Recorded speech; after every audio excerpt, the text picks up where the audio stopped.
আমার বিয়ে হয়েছে, দুটি সন্তান আছে, কিন্তু 3 বছর যাবৎ বউ বাপের বাসায় থাকে, স্বামীর সংসার করছে না এবং স্বামীকে তালাকও দিচ্ছে না। স্বামীর করণীয় কি? তুমি উকিলের পরামর্শ নিয়ে তালাক দিয়ে দাও। এইভাবে ঝুলন্ত সংসার রাখা হবে না। এভাবে ঝুলন্ত সংসার, শরীয়ত তো বোকা নয়, আপনাকে বিপদে ফেলতে রাজি নয়। সৌদি আরবে 3টা জিনিস তারা ভাবে না, একটা হলো তালাক, একটা হলো বিবাহ, একটা হলো মানুষ মরা। কে মরলো, কোথায় মাটি হলো, এ নিয়ে তাদের চিন্তা ভাবনা নাই। আলবানী রাহিমাহুল্লাহ বলে গেছেন, কে জানাজা করলো হিসাব নাই। বিবাহ অত জটিল কিছু নয়, তালাক অত জটিল কিছু নয়। যেটা আমরা বুঝি, আপনি বউ তালাক দিয়ে অন্য জায়গায় বিবাহ করেন। তবে আমাদের পরামর্শ থাকে, আপনি আসলেই চাপ দিয়ে চেষ্টা করে দেখেন, লোকজনকে দিয়ে, গ্রামবাসীদের আত্মীয় দিয়ে, যদি সম্ভব হয়, কেননা ছেলে মেয়ে আছে, সম্ভব না হলে তাকে তালাক দিয়ে দিবেন, এটাই ঠিক। ও হলো হস্তিনী বউ, ও হলো হস্তিনী বউ, সংসার ধ্বংস করতে এসেছে। বর্তমান সময়ে দেখা যায় সমাজে অনেক ছোট ছোট মাদ্রাসা গড়ে উঠেছে, যা শুধুমাত্র ব্যবসা করার জন্য। এভাবে উপার্জিত টাকা কতটুকু হালাল? যদি লক্ষ্য উদ্দেশ্য ভালো থাকে, সত্যিই ছেলে মেয়েকে শিক্ষা দিব, এরকম পথঘাট থাকে, তাহলে সেটা ঠিক, অন্যথায় এই পরিকল্পনা হারাম হবে। হিন্দু শিক্ষকদেরকে আমরা কি বলে সম্মান করব? বলবা ধন্যবাদ, আর কিছু না। যদি বলো ওয়ালাইকুম আসসালাম, আসসালাম, একটা চলবে না। আমি যখন লন্ডনে গেলাম, তো হলো কুড়িগ্রামের লোক, ওখানে গেছে কাজ করতে, ছেলেরা বড় হয়েছে, তো এখন সকালে আমাকে নাস্তা করতে নিয়ে গেছে। বাড়ি থেকে ছেলেটা বের হচ্ছে, আর ওর বাপ আমার আগে বাড়িতে ঢুকছে। তখন ছেলে বলছে গুড মর্নিং, তো বাপও বলল গুড মর্নিং। কারণ আমি আর কি বলি, আমি এখন খেতে বসে বলছি, ভাইজান, লন্ডন টাকা ইনকাম করতে এসেছি, আদর্শ বিক্রি করতে আসেনি। তোমরা বলো তো, কয়েক কোটি গুড মর্নিং যদি এক জায়গাতে জমা করা যায়, তাহলে কিছু লাভ হবে? আর যদি আসসালামু আলাইকুম, তাহলে সাদিয়া হলো আদর্শ। তা আমি তো সংক্ষিপ্ত করতে চেয়েছি, নাহলে আদর্শ কি জিনিস সেখানে দেখাতাম। 1 গ্লাস পানি দিলেন আপনি, তা আমি বললাম থ্যাংক ইউ, আর আমার ভাইজান বললেন জাযাকাল্লাহ খায়ের। কয়েক কোটি থ্যাংক ইউ এক জায়গায় জমা করো তো দেখি কি হয়, আর জাযাকাল্লাহ খায়ের একটা জমা করো দেখি কি হয়। কিয়ামত পর্যন্ত সব মিলে সবাই যদি থ্যাংক ইউ বলে, সব থ্যাংক ইউ যদি এক জায়গাতে জমা করা হয়, তো একবার জাযাকাল্লাহ খায়ের বলে যেটা হবে সেটা হবে না।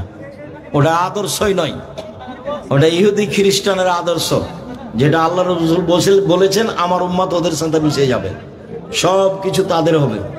মাথার চুল উপরে আছে, চতুর্দিকে নাই কেন? এটা হলো ওদের আদর্শ। পোশাক কেন তোমার এমন, প্যান্টটা কেন টাকনুর নিচে? দুঃখিত, শিক্ষা অর্জন করো আদর্শ সহ, না হলে জাহান্নামে চলেই গেছে এসব মানুষ। ঢোকেনি কেন? মরেনি এই জন্য।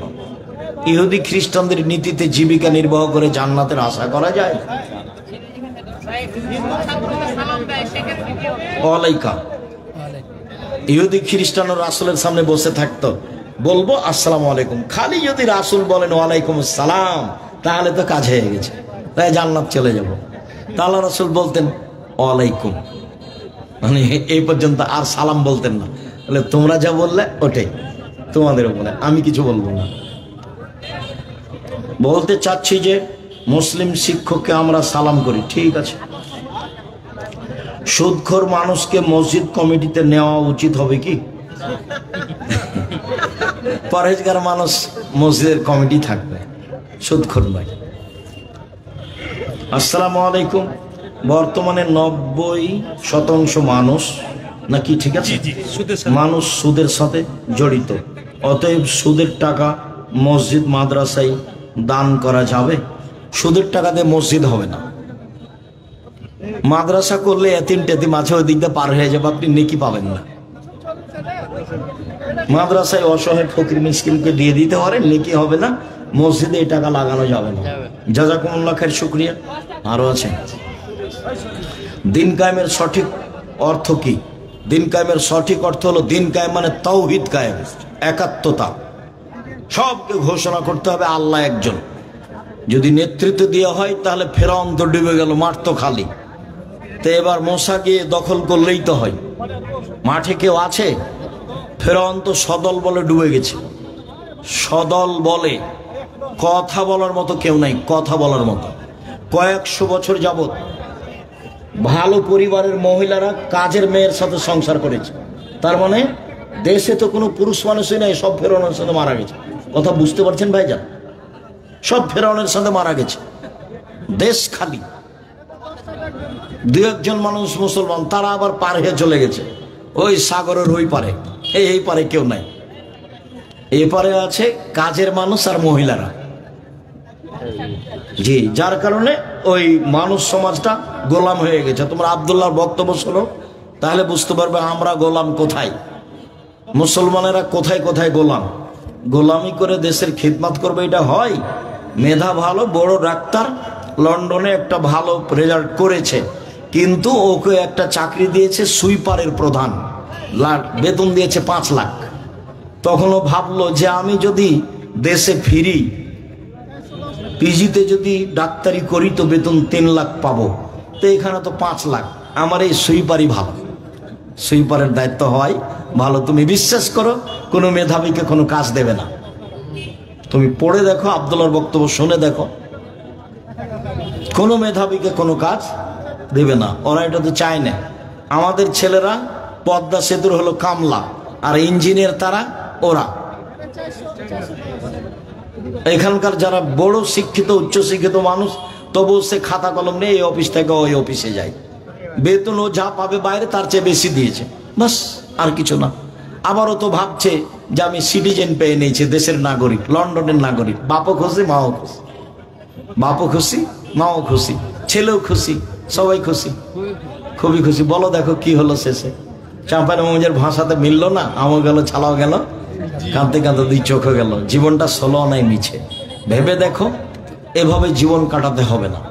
জাতির কল্যাণের জন্য পড়াশোনা করতে হবে, যা হবে হবে। অল্প কিছু করলে মানুষের কল্যাণে থাকবো, মানুষের ক্ষতি করার জন্য থাকবো না।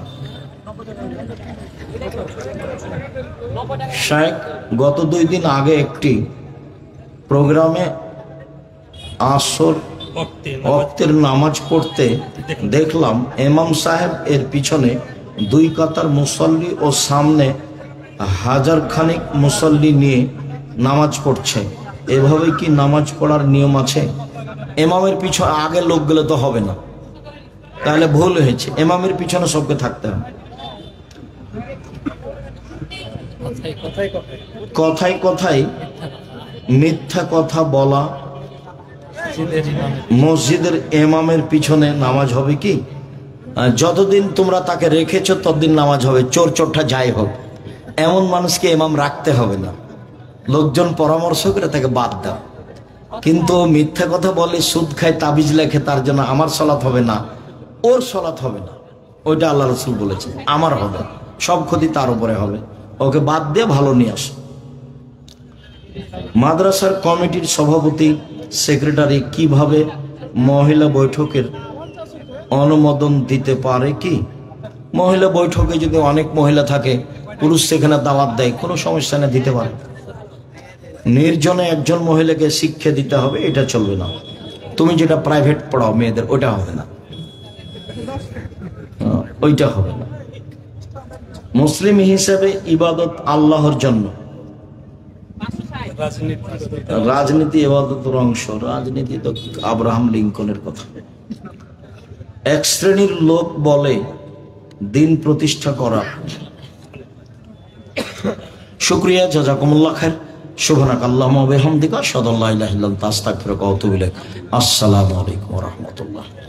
বইগুলি সবাই সাথে নিয়ে যাবেন, আল ইতিসাম পত্রিকা নিয়ে যাবেন, 50টা প্রশ্নের উত্তর আছে।